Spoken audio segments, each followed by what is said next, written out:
Salut à tous, c'est PJ. Donc bien sûr, j'espère que vous êtes en forme et aujourd'hui dans cette vidéo, j'aimerais qu'on parle de la chance. Pourquoi? Parce qu'on en entend souvent parler, c'est souvent qu'on entend cette expression « il a réussi par chance, j'ai pas eu de chance », tout ça. Et donc j'aimerais un petit peu qu'on débriefe sur tout ça. Première chose déjà que moi je voulais vous dire, c'est que personnellement, j'y crois pas trop. Avec Alex, on n'est pas spécialement fan de ce mot « la chance ». Pourquoi? Parce que c'est vraiment juste une question d'opportunité et bien sûr qu'à la base, on a plus ou moins de chance en fonction de là où on va naître, en fonction entre guillemets des cartes qui sont distribuées à la naissance. Mais au final, le résultat ne va pas forcément être déterminé par justement les cartes de départ. On sait très bien, c'est comme au poker, vous pouvez très bien avoir un jeu de départ beaucoup moins bon et au final réussir à gagner. Prenez les opportunités et c'est comme ça que vous arriverez à provoquer votre propre chance. Par exemple, je ne sais pas si vous avez vu le film Yes Man avec Jim Carrey, mais l'idée c'est un petit peu ça, c'est-à-dire si vous n'essayez pas, vous n'aurez pas de chance. Je ne dis pas qu'il faut pas forcément dire oui à tout, mais il faut quand même oser certaines choses. Donc voilà, en gros l'idée que je veux vous dire, c'est première chose, le plus important, pour provoquer la chance, il faut tenter certaines choses. On ne peut pas réussir quelque chose si on ne l'a pas tenté et généralement en plus il faut le tenter plusieurs fois avant de le réussir. Ensuite aussi, on va prendre l'exemple des autres personnes, c'est-à-dire que tous ceux qui ont réussi, tous ceux que probablement vous avez en idole ont échoué des centaines de fois et ont eu entre guillemets ce qu'on appelle de la malchance. Par exemple, si vous suivez dans le sport des mecs comme Michael Jordan, des gens qui ont réussi, des businessmen comme Steve Jobs ou Abraham Lincoln en politique, ils ont tous échoué de nombreuses fois. Abraham Lincoln, il a perdu énormément d'élections, il a même eu beaucoup de malchance dans sa propre vie. Pourtant, à l'heure actuelle, c'est quelqu'un qui est très très reconnu et que les gens admirent. Steve Jobs a été viré de chez Apple avant d'être rappelé et d'en faire ce que c'est devenu. Michael Jordan a été refusé de l'équipe quand il était jeune. Pourtant, c'est un mec qui a bossé et au final, maintenant, c'est reconnu comme le plus grand basketteur de tous les temps. Donc voilà, c'est vraiment en fonction de comment vous allez réagir à vos événements que on va pouvoir appeler ça de la chance ou non. Par exemple aussi, en 1992, il y a Derek Redmond, un coureur spécialiste du 400 mètres, archi favori, qui doit gagner. La course, elle part. Il fait 200 mètres, il est en train de rattraper tout le monde dans le virage. Il va gagner. Et là, il se claque un muscle. Je crois que c'est au niveau du tendon l'Achille ou le mollet, je ne sais plus. Non, l'ischio-jambier. Bref, il se claque. Forcément, en fin de la course pour lui, il s'effondre. Il commence à pleurer. Et là, on le voit qui se relève et il finit la course. En boitant, il finit comme il peut, mais il termine la course. Si vous voulez voir cette vidéo, vous avez juste à cliquer ici. Je vous la mets en lien aussi également dans la description. Et c'est incroyable, c'est que bien sûr, il n'a pas gagné la course. Il finit dernier. Son père descend même pour venir l'aider. Au final, il passe la ligne d'arrivée. Il y a tout le stade qui est debout, qui l'applaudit. Et on se souviendra quasiment que de lui sur cette course du 400 mètres aux Jeux Olympiques de Barcelone.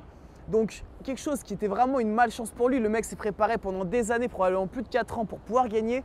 Et au final, ça devient une force parce que tout le monde va se souvenir de lui. Et c'est là où je veux en venir, c'est qu'en fonction de comment vous allez réagir aux événements, c'est comme ça que ça va vous déterminer. Ça ne veut pas dire que vous aurez toujours de la chance, mais même quand vous avez justement un coup dur comme ça, réussir à en faire une force, c'est là une grosse qualité. D'ailleurs aussi, juste petite anecdote, la dernière fois j'ai voulu tourner cette vidéo, donc j'étais également en Italie, mais à Gênes. Je pose la caméra, j'étais tout seul, j'étais un petit peu fatigué, je pose la caméra sur des rochers. Je me dis je vais faire pareil, je vais me mettre au bord de l'eau, ça va être génial. La caméra est tombée, un petit peu cassée, surtout une flaque d'eau. Voilà, ruiné la caméra. Donc forcément c'était un peu l'ironie du sort parce qu'en parlant de la chance, j'ai un peu vécu une malchance. Mais au final, ça m'a permis de mieux travailler la vidéo, de la proposer aujourd'hui. Donc voilà, je ne suis pas du tout déçu et je me dis que c'est toujours un mal pour un bien. Après, bien sûr, je sais que c'est facile de dire ça quand on est en bonne santé et que bien sûr, dans la vie, il y a des coups durs, il y a des choses qui sont vraiment dures et que forcément, c'est normal d'être abattu, d'avoir du mal à sortir la tête de l'eau au départ. Après, c'est vraiment comment vous allez réagir qui va déterminer qui vous êtes et est-ce que vous allez en faire une force ou pas. Je prends aussi souvent cet exemple de Nick Vujicic. Je ne sais pas si je prononce bien son nom, mais il ne m'en voudra pas. Pareil, vous pouvez cliquer ici pour voir une vidéo. Donc c'est un mec qui est né sans bras, sans jambes, donc sans membres. Forcément, comme ça, on se dit quelle malchance et quelle vie de merde. Et au final, si vous regardez des meetings de lui, justement sur la motivation, tout ça, il y a certains moments, vous allez voir, on arrive presque à l'envier parce qu'il a une vision de la vie qui est tellement forte, il arrive tellement à dégager du bonheur qu'on arrive presque à l'envier. Donc on n'envie pas son argent, on n'envie pas ses capacités, on n'envie pas la personne qu'il est, mais sa vision de la vie où il va vous parler de certaines choses, vous pouvez voir. Vous trouverez en sous-titré en français, vraiment c'est incroyable et des fois on se dit putain merde il a de la chance. Après on revient, on se dit non c'est moi qui ai de la chance, je suis en forme, voilà, ou même si je suis un peu malade, si j'ai 2-3 soucis, il y a plein d'autres choses qui vont très bien. Donc c'est vraiment en fonction de comment vous allez réagir qui va déterminer un petit peu si vous en faites entre guillemets une chance. La vie, est-ce que vous voyez tout ça comme une chance ou à l'inverse que vous voyez tout ça comme de la malchance. Donc c'est pour ça que je vous disais au départ que je ne crois pas à la chance, c'est-à-dire c'est saisir les opportunités et savoir réagir de la bonne manière, savoir prendre le côté positif, même quand ça peut paraître dur et même quand souvent ça l'est, mais sur du long terme, savoir vraiment prendre le côté positif. Il y a aussi une chose qu'on appelle, c'est la loi de l'attraction, c'est-à-dire que si vous êtes heureux, si vous cherchez à l'être de plus en plus, donc en fonction de vos critères, vous, du bonheur, il y en a ça va être la réussite professionnelle, il y en a ça va être plus personnel, il y en a bien sûr ça va être une combinaison des deux.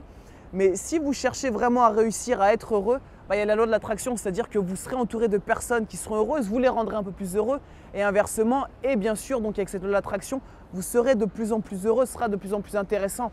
Il y a aussi une chose, bien sûr, c'est qu'il faut agir pour tout ça. Beaucoup parlent, beaucoup disent beaucoup de choses, mais beaucoup par contre ne font rien du tout, pardon. N'oubliez pas non plus, bien sûr, qu'il n'y a pas de moment parfait. Il n'y a pas un moment où vous allez vous dire c'est l'instant idéal, je ne prends aucun risque. Non, c'est impossible. Il y aura toujours des hésitations, toujours des risques, mais il faut forcément se lancer pour pouvoir réussir. N'oubliez pas que si vous ne faites rien, la chance, elle ne va pas vous sauver, d'accord? Si vous ne faites rien, si vous restez comme ça, ce n'est pas la chance qui va vous amener là où vous souhaitez être. Par contre, si vous prenez des risques, si vous essayez encore et encore, que vous essayez de saisir toutes les opportunités qui s'offrent à vous, bien sûr que la plupart du temps, vous allez échouer, bien sûr que la plupart du temps, ça va aboutir à rien, mais certaines fois, ça va vous emmener, ça va vous rapprocher de là où vous souhaitez être, ça va vous rapprocher de votre vision du bonheur. Et c'est à ce moment-là que les autres, ils appelleront ça la chance. Vous avez eu de la chance, mais c'est pas vrai, c'est pas de la chance, c'est juste que vous avez tenté des choses et que forcément, comme je vous l'ai dit avec la loi d'attraction, le bonheur, il s'offre à ceux qui cherchent le bonheur et pas à n'importe qui. Donc voilà, j'espère que vous avez à peu près compris mon idée et que ça pourra vous aider dans la vie et surtout, comprenez vraiment l'idée de saisir les opportunités si vous voulez créer votre propre chance. Au départ, vous avez forcément des difficultés. Si ça vous plaît, continuez, persévérez parce que petit à petit, vous allez forcément réussir à progresser et si vous le souhaitez, à vraiment vous améliorer. Par exemple, au foot, il y a de nombreux jeunes qui sont très talentueux, il y en a beaucoup qui ont plein de talent. Au final, des Messi, des Ronaldo, il y en a très peu. Pourquoi? Parce que la seule chose qui paye, c'est vraiment le travail. Et si à la base, vous n'avez pas des grosses capacités pour réussir dans un domaine, si vous travaillez, vous allez voir, vous allez déclencher des choses, vous allez avoir des déclics qui vont faire que vous allez forcément vous améliorer. Et au final, encore une fois, je vous le dis, mais la seule chose qui compte, c'est le travail. Donc voilà, saisir ces opportunités et travailler très très dur. J'espère que cette vidéo elle vous a plu. Je vous dis à très vite et bien sûr, je vous souhaite beaucoup de chance. Et voilà, c'était PJ. J'espère que cette vidéo elle vous a plu. Pensez à vous abonner à notre chaîne Alex et PJ et à nous retrouver sur les réseaux sociaux. Vous avez toutes les infos en description. Allez, à très vite.